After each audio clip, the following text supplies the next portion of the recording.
Bienvenido al canal Calm Analytics. Este es Boris Tissenhausen. Hoy, 28 de enero, tendremos una edición intensa y con muchas noticias importantes.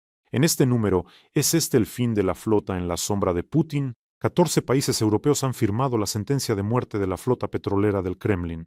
Francia está asfixiando a los espías y diplomáticos rusos, aunque yo no veo la diferencia entre ellos.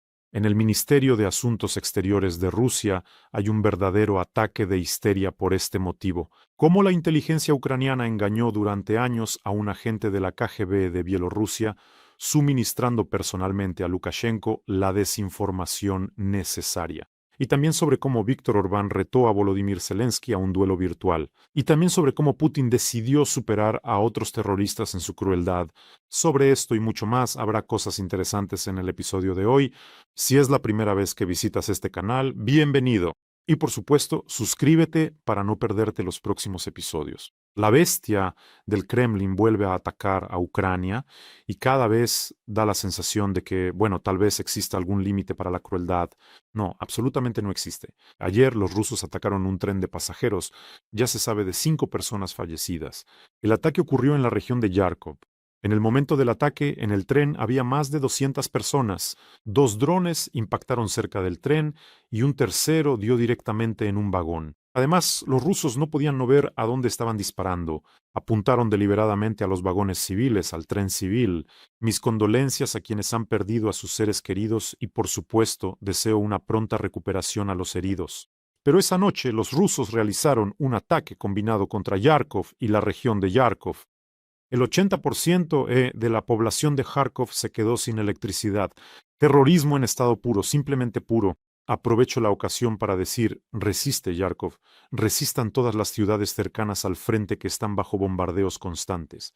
Y esta noche los rusos atacaron la región de Kiev con drones, como resultado de lo cual, según la policía, murió una familia. Es decir, fallecieron los esposos, pero lograron sacar a su hija de 4 años del apartamento en llamas. Además, otras 3 personas resultaron heridas. Hay una enorme cantidad de casos como este. Detrás de cada caso hay dolor, destinos destruidos, vidas rotas. Saben, no puedo olvidar un caso cuando en Kiev simplemente, no sé, de alguna manera ese caso se me quedó grabado en la memoria porque probablemente fue como un milagro. Fue cuando en Kiev, durante otro bombardeo, la onda expansiva lanzó a una niña desde el 9º piso, pero ella sobrevivió. Es decir, junto con la cama, la onda expansiva simplemente la arrojó por la ventana. Ella sobrevivió de milagro, tiene varias fracturas en la pierna, bueno, y está en estado de shock, pero sigue viva. Ah, recuerdo que cuando los periodistas de la televisión vinieron a la habitación, hablaron con ella y ella estaba en un estado de shock, pero sonreía porque no podía creer que había sobrevivido. Simplemente estaba durmiendo y de repente, ¡pum!, algo pasó y ya se encontraba en la calle. Ella cuenta esto, pero en ese momento no sabía que sus padres habían muerto en ese apartamento, que todo el bloque se había derrumbado y que sus padres habían fallecido. Es decir, esta familia también era desplazada de Crimea, y en un instante esta niña perdió a sus padres, perdió su hogar, pero en ese momento, cuando los periodistas hablaban con ella, aún no lo sabía. Bueno, saben, cuando preparaba el guión de este episodio, este bloque que ahora les voy a contar, lo añadí al final, porque también pensé que, bueno, también es una especie de milagro. Cuando preparaba el material sobre la niña de 4 años que se llamaba y se llama Milana, cuyos padres murieron, resulta que quien la sacó del apartamento fue una persona que tengo en mis amigos de Facebook, un periodista de Radio Svoboda, Marian Kushner. Fue él quien salvó a esta niña durante el ataque ruso. Esto ocurrió en Belgorodka, que está en la región de Kiev, por la noche.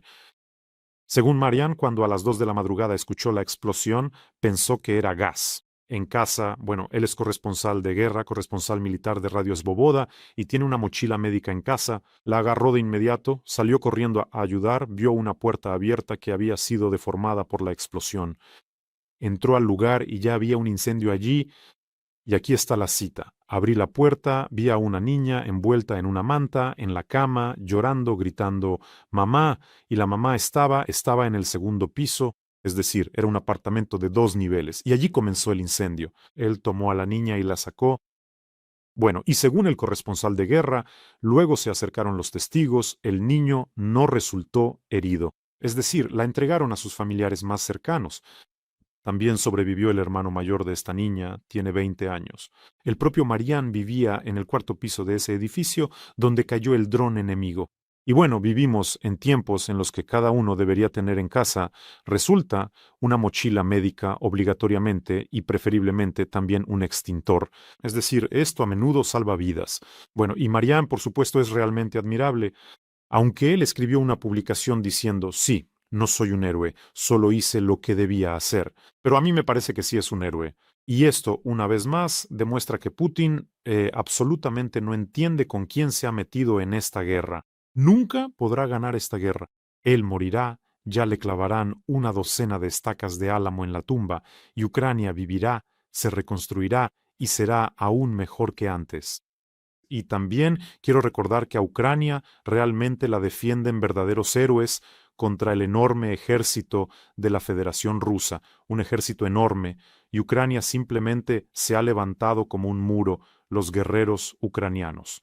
Y en el cuarto año de la invasión a gran escala, los rusos están tan atascados que Putin, a través de Estados Unidos, intenta, bueno, al menos que entreguen el Donbass, que retiren sus tropas, pero que de alguna manera pueda llevarse al menos algún premio en su negro pico para ese electorado putinista completamente desquiciado. Por eso, para estos héroes, para nuestros soldados, para las fuerzas de defensa de Ucrania, en cada emisión tenemos una colecta importante. Seguimos recaudando fondos para el complejo robótico terrestre Terricon, para el regimiento de asalto número 210, que está defendiendo en la dirección de Zaporilla, y los soldados de este regimiento, los asaltantes, han grabado un mensaje para ustedes. Por favor, escúchenlo. Бажаю здоров'я! Ми бійці роти НРК 210-го окремого штурмового полку звертаємося до пана Бориса Тізенгаузена та його аудиторію про допомогу. Нам потрібні НРК, наземні роботизовані комплекси, наземні платформи, які виконують логістичні операції, доставляють провіант, БК, воду на найвіддаленіші позиції, туди, куди не може дійти людина. Також виконують місії по евакуації поранених та загиблих побратимів. Ми будемо вдячні за любу допомогу. Разом до перемоги. Слава Україні! ¡Героям слава! Ayudemos a nuestros soldados. Ahora, más que nunca, necesitan nuestra ayuda. Los rusos, en oleadas completamente locas, lanzan estos asaltos de carne de cañón. Los nuestros resisten, y no solo resisten, sino que también contraatacan, y Kupiansk, que Ucrania recuperó, es un ejemplo de ello. Por eso, ayudemos al 210º regimiento, a nuestros asaltantes, que son los primeros en enfrentarse cara a cara con el enemigo. Ayudémosles. El enlace para donar está en la descripción de este video. Allí hay Mono, Privat y también PayPal para quienes quieran ayudar desde el extranjero. Veo a todos y a cada uno de ustedes les doy las gracias personalmente, de mi parte y de parte de nuestros soldados a quienes ustedes ayudan constantemente. Ustedes son una fuerza enorme. Bueno, si de repente aquí no ven los datos bancarios, siempre hay un código QR. Eso es por si están viendo en otros canales. Y sobre la noticia que leí hoy. Al principio no creí lo que veía, pero sí, realmente es una noticia. La verifiqué 10 veces. 14 países de Europa firmaron un acuerdo para luchar contra la flota en la sombra de Putin. La fuente original fue publicada en el sitio web del gobierno británico. Entré y revisé la lista de países. Estos son los países: Bélgica, Dinamarca, Estonia, Finlandia, Francia, Alemania, Letonia, Lituania, Países Bajos, Noruega, Polonia, Suecia y Reino Unido y también Islandia. Y aquí surge la esperanza de que Europa realmente pueda cerrar el Báltico para la flota fantasma de Putin, lo cual, por cierto, representa el 50% de las exportaciones de petróleo ruso. El presupuesto ruso se compone en un 40% de ingresos petroleros, es decir, continuar la guerra será extremadamente difícil. ¿De qué documento se trata? ¿De qué trata este documento? Allí hay varios puntos importantes. Es extenso, pero lo resumiré al máximo. Sin embargo, todos estos puntos son importantes. Lo principal, es decir, en primer lugar, se acaba el juego del escondite. Es decir, a los petroleros de la flota fantasma se les prohibirá apagar el dispositivo automático de identificación. O sea, el sistema de identificación automática, el llamado AIS, que estos petroleros apagan constantemente. Eso es todo. Si lo apagas, entonces habrá grandes problemas. El caso es que cuando los petroleros van a un puerto ruso, apagan este localizador para que nadie vea dónde están tomando ese petróleo, luego salen del puerto y lo vuelven a encender, como diciendo yo no estuve en el puerto prohibido.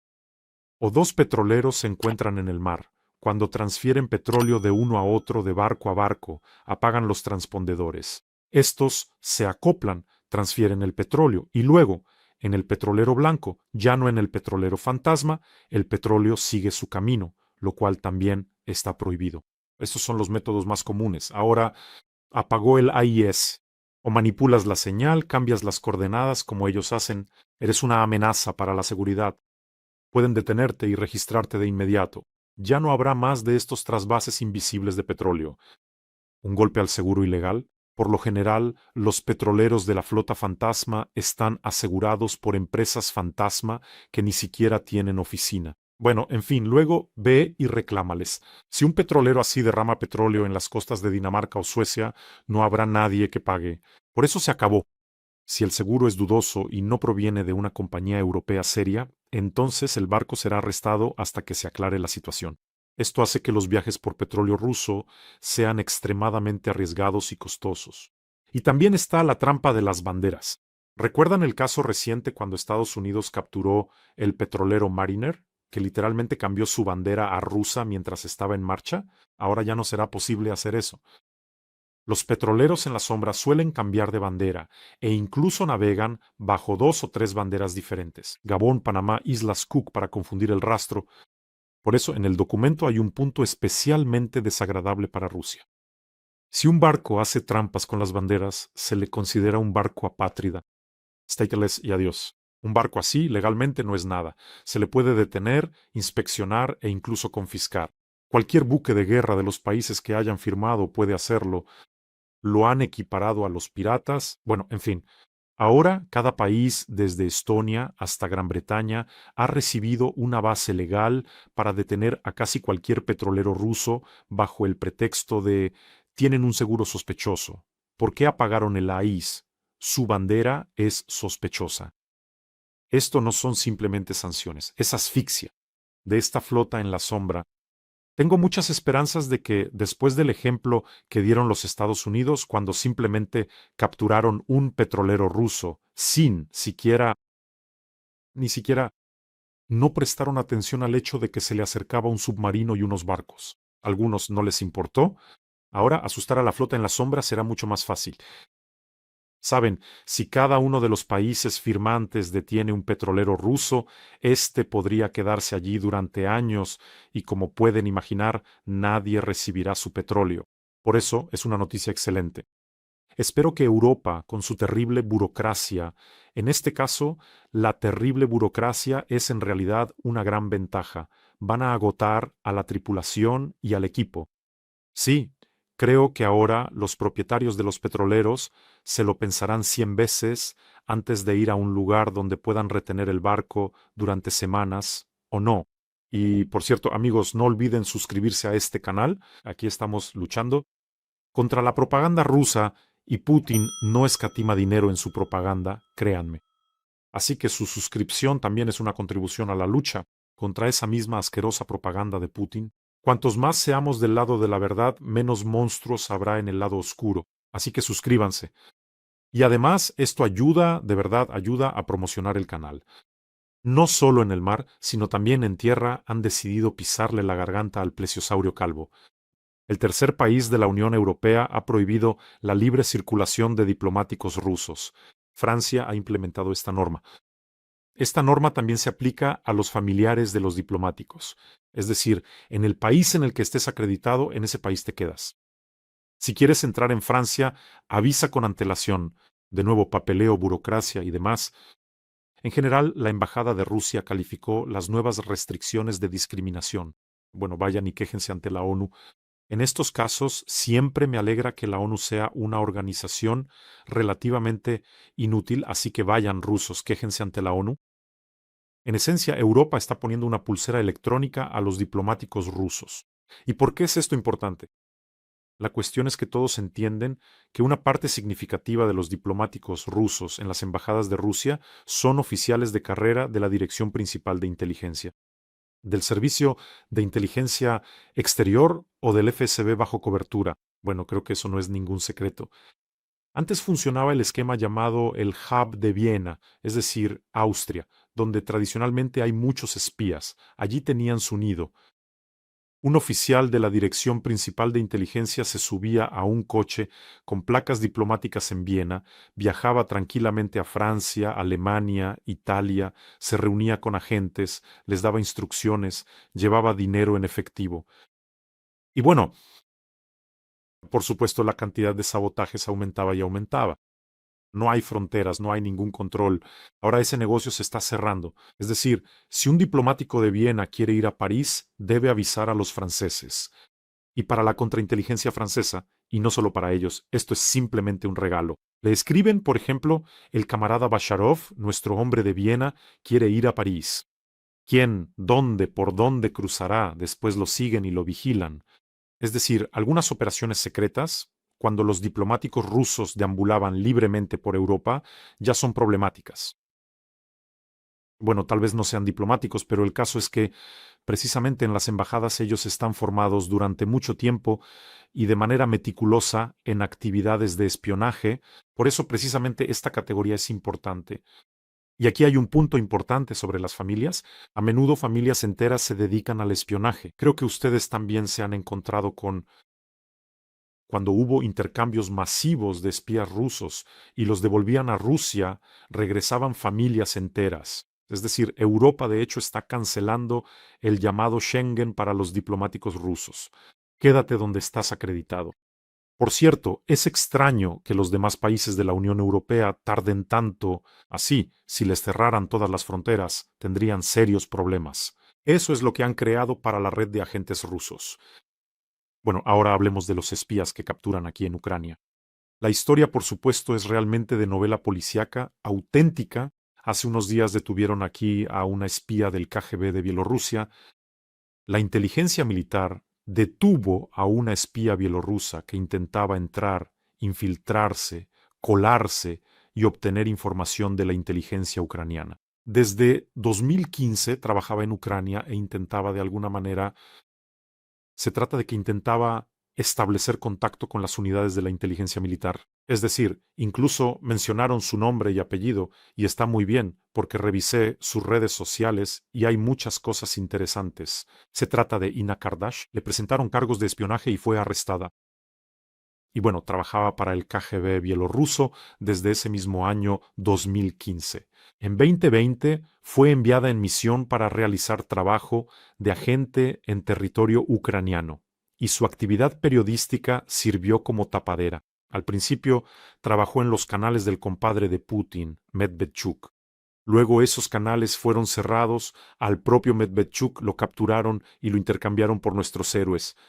Ahora él está en Moscú, y desde Moscú ya intenta hacerle daño a Europa. Y después de los canales de Medvedchuk, ella consiguió trabajo. Según informan los medios, en uno de los principales medios de comunicación de Ucrania. Pero no es un secreto, entré a la red social y tiene fotos en Interfax Ucrania. Es una agencia de información seria. Luego, por orden de su supervisor del KGB, todo esto está documentado. La inteligencia militar publicó fragmentos de las conversaciones, datos interesantes. Bueno, en fin, continuemos. Por orden de su supervisor del KGB, bajo el pretexto de la necesidad de un examen médico, ella sale a recibir una instrucción adicional en países de la Unión Europea. Del KGB recibió la tarea de recopilar información sobre bielorrusos y rusos que luchan contra Rusia en Ucrania. Bueno, tengo el honor de conocer probablemente a la mayoría de esas personas sobre las que ella estaba recopilando información.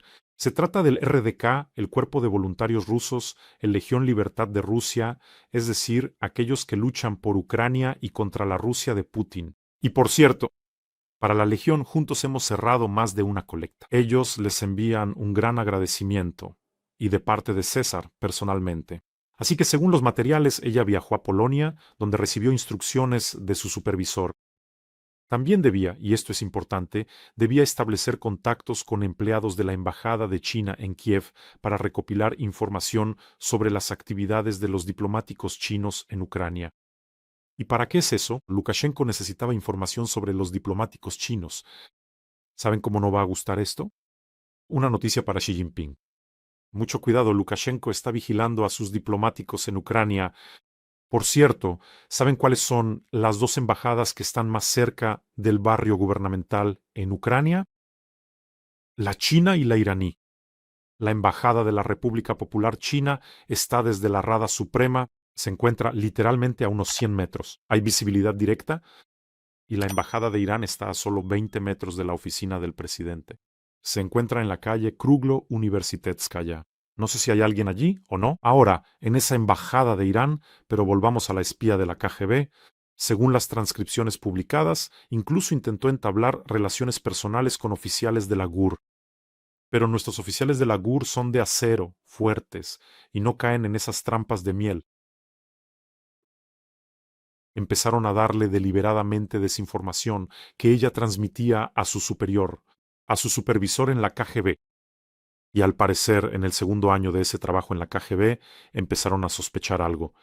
Y, lo más probable, decidieron sacarla del juego y del país. Fue entonces cuando la detuvieron el SBU y la Dirección Principal de Inteligencia. Me imagino la cara de ese Dranik caducado, Lukashenko, cuando se enteró de que durante 2 años le estuvieron dando información falsa. En uno de los fragmentos de las conversaciones, el supervisor decía lo siguiente. Le contaba a esta agente que solo 3 personas recibían la información. Él, su jefe directo y la persona principal, Lukashenko. ¿Se lo pueden imaginar? En general, Lukashenko lleva en el poder más tiempo que Putin. Lleva 30 años, más de 30 años. Se aferra al poder con los dedos azules, simplemente no lo suelta. Entiende perfectamente que está acabado si alguien más llega al poder. Por eso se está preparando. Lukashenko está preparando a su hijito Kolenka como sucesor. Tengo la sensación de que el bigotudo no aguantaría otra revolución, especialmente si no es una revolución estudiantil, sino que esta vez, frente a los estudiantes, se ponen aquellos sobre quienes la agente de la KGB bielorrusa estaba reuniendo información. Si se levantan los combatientes bielorrusos del batallón Kalinovsky de Pajonia, y tengo serias dudas de que el ejército de Bielorrusia esté dispuesto a luchar por Lukashenko. Tengo serias dudas. Por eso tiembla Lukashenko, por eso ahora parece simplemente un tubérculo. Y se siente mal. Así es, duerme mal, Lukashenko, pronto vendrán por ti. Y ahora, sobre otro amigo de Putin, sobre Orbán. Eso es por supuesto, sí, nuestro amado, entre comillas, pterodáctilo del mundo, 3 meses antes de las elecciones, anunció de repente que Ucrania está interfiriendo en las elecciones en Hungría. Esta Ucrania está en guerra con Rusia y aún así logra involucrarse en las elecciones en Hungría. Intervenir. Hablé brevemente de esto ayer, pero hay varios puntos interesantes, más precisamente aparecieron. En primer lugar, obtuve información privilegiada de Hungría, por lo cual agradezco a mis espectadores y buenos conocidos. Así que Orbán realmente ha convertido la búsqueda de un enemigo externo en la base de toda su estrategia política. Se construye sobre la imagen de Hungría como una fortaleza asediada que solo él es capaz de proteger. En todas sus campañas electorales siempre debe haber un enemigo contra el que lucha y del que salva a los húngaros. ¿No les recuerda a alguien? Enemigos por todas partes, levantar a Hungría de sus rodillas es una copia exacta de las tecnologías políticas rusas. Unas veces Orbán lucha contra Soros en 2018, otras contra los colonizadores europeos, contra el odiado Bruselas. Con él lucha constantemente, con el FMI, lucha con los migrantes, lucha con la comunidad LGBT, lucha. Siempre lo adereza generosamente con teorías conspirativas, que algunas élites en la sombra quieren destruir Hungría, a los húngaros, quieren borrar su identidad. A esto súmenle el control prácticamente total de los principales medios de comunicación por parte de Orbán y su entorno, sobre la vertical del poder y sobre el sistema judicial. Y además un recurso administrativo muy poderoso. Pero esta vez el aquela de AliExpress falló. Las estrellas no se alinearon. Esta vez, por alguna razón, eligió para sí como enemigos a Ucrania y a Zelensky. Intentó vincular a su oponente, el principal oponente Peter Magyar, con Zelensky, llenó toda Hungría de propaganda, pero eso no funcionó mucho. Sinceramente, para mí es un misterio por qué Orbán decidió retar a Volodymyr Zelensky a una pelea virtual. Aunque ya empezó a jugar con su tema favorito, que en abril, creo que el 12 de abril serán las elecciones en Hungría, que en abril los húngaros elegirán entre la paz y la guerra, pero en realidad eso es una mentira. Por cierto, mis fuentes contaron que Orbán incluso tuvo que cambiar de equipo de asesores políticos porque no funcionó. Este es el principal enemigo, Ucrania. Los principales enemigos son los ucranianos, que vendrán aquí, pura mafia, y así sucesivamente. Bueno, según las últimas encuestas, la diferencia entre Peter Magyar y Víctor Orbán no se ha reducido. Es decir, Magyar va por delante, no por mucho, pero supera a Orbán en las encuestas. Y por cierto, Orbán se olvida constantemente de explicar a los húngaros por qué la Unión Europea congeló miles de millones de sus fondos para Hungría. No porque no le guste Orbán, o porque sea feo, o porque a Orbán le guste el petróleo de Putin, o porque a la Unión Europea no le gusten los que le besan el culo a Putin. No. Por la corrupción, el control de los tribunales y la destrucción de la libertad de expresión en el país, por eso se congelaron los fondos. Miles de millones, por cierto. Bueno, ¿sabes qué te diré? Comparación con Ucrania, elegir entre la paz y la guerra, no, eso no es cierto. Dios no quiera que hoy en Hungría alguien sepa lo que es la guerra. Mientras Ucrania lleva 4 años protegiendo a la Unión Europea con su propio sacrificio, nadie en los países europeos se entera de ello. Y cuando Orbán cuenta que vendrán ucranianos malos o algo por el estilo, se olvida de decir que cada día en Ucrania mueren los mejores hijos e hijas de Ucrania para que él tenga su trasero bien alimentado, en calor y tranquilidad. Y me resulta difícil decir qué habría pasado si Rusia hubiera llegado así a las fronteras de la Unión Europea. ¿Cuánto tiempo habría resistido cada país contra toda esa gigantesca armada? Por eso cuando Orbán insinúa que algo está mal con Ucrania, Ucrania y los ucranianos, que recuerde que también lo están protegiendo a él, y para que le quede más claro y para que en Hungría probablemente también lean no solo los medios oficiales. Hoy lanzamos un canal en húngaro. Esto es algo que mi equipo y yo queríamos hacer desde hace mucho tiempo. Es decir, si las estrellas se alinean correctamente, y espero que así sea, entonces, en unas horas saldrá el primer video en el canal en húngaro. Mañana sin falta pondré el enlace a ese canal en el canal principal, aquí donde somos casi 500,000 y también en el canal en inglés. Así que si ustedes, y también lo pondremos en el canal en polaco. Así que si conocen a alguien de Hungría, mándenles el enlace. Mañana estará disponible ese enlace. Lo recordaré una vez más. Y especialmente para Orbán, para quien los ucranianos no son así, para quien Ucrania no es así. Hoy me encontré con una noticia, una de las miles de noticias de esta guerra, y probablemente me gustaría que todos los que por alguna razón piensan que Putin no es el mal, que Putin es algo normal, que escuchen esto. Cómo una anciana murió congelada en Kiev. Su nombre es, o mejor dicho, era Evgenia Mikhailovna Besfamilnaya. Ella sobrevivió al Holocausto en su infancia, originaria de Kiev, y fue encontrada muerta por congelación en su apartamento después de los ataques rusos, en medio de una ola de frío extremo. Bueno, y después de los ataques rusos, como saben, cortan la electricidad y la calefacción. No hay en muchos apartamentos, y las circunstancias de su muerte se hicieron conocidas solo después de que una tubería de agua explotó en su apartamento, inundó todo el edificio y el agua se congeló.